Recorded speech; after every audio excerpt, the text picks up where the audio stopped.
So we've been driving for 8 hours, 8.5 hours, and we're about 3 hours from Calgary and about a week away from the Alberta premiere of Spaces and Reservations at the Globe Cinema. It's all very exciting. Reflecting back on those experiences and trying to make sense of them through the writing process, and then like talking through them with the actors, just like sculpted like a certain understanding that I had, or that I didn't have before, and got me closer to being okay with these experiences, and mostly just having them make sense in my mind.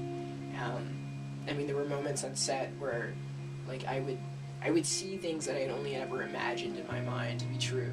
When you're in a relationship and you experience it kind of on your own, you have to imagine what it's like for the other person. Like when I made this film, I got the opportunity to like tell the story of like this other person that I was in a relationship with, and it's a very sad and a really rewarding thing. I was thinking this trip might be a great opportunity for me to branch out. Other local movie, Agaphobia. Interesting, sad. Hey, Brendan. Zach White! Hello. How are you guys? My God. The star of Spaces and Reservations. This is where Zach and I met. Right over there. Bishop Grandin High School. Bishop Grandin High School. I was born in the Rocky View Hospital over there. I went to junior high down the street. I went to high school there. I worked at Harris Park beyond there. I'm probably gonna die somewhere down there. That's just gonna like, ultimately, when a stranger sees it, they're taking me at, well really, they're seeing me as an actor, as a character in a film. And therefore their input, should we have the opportunity to chat after or just through email or whatever, their observations and really their grievances or their compliments are really quite wonderful to hear, because I just feel like friends and family, they could pick up on my personal mannerisms and then they say, oh, when you do that, like you do that all the time, and that's killer. It's like, oh shit, I guess I was not in character, I guess I wasn't, this, I guess I wasn't.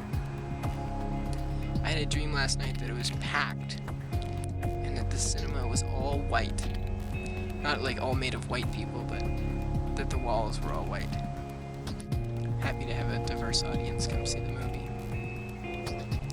Hopefully there will be that many in real life as were in my dream. I went to the University of Winnipeg campus, and I had an opportunity. There was this green grassy field where there were a number of students sitting out and enjoying the sunshine, and it was the perfect opportunity to hand out our Spaces and Reservations postcards to these students and to invite them each personally to come see the movie. But I was too chicken. I couldn't do it. Because you make movies so that you don't have to put yourself out there in a really personal way, or at least it's easier. It's hard to just walk up to a crowd of people, or at least it's hard for me to walk up to a crowd of people and invite them. Hello from Brendan on the north shore of Lake Superior in the town of Marathon. 2 years ago, we're writing Spaces and Reservations. We're going to shoot it. Making movies takes you to weird, funny places, and it's very cool. My movies motivated me to get out to here. Filmmaking is more than just about, or movies are more than just about like the thing that you watch on the screen.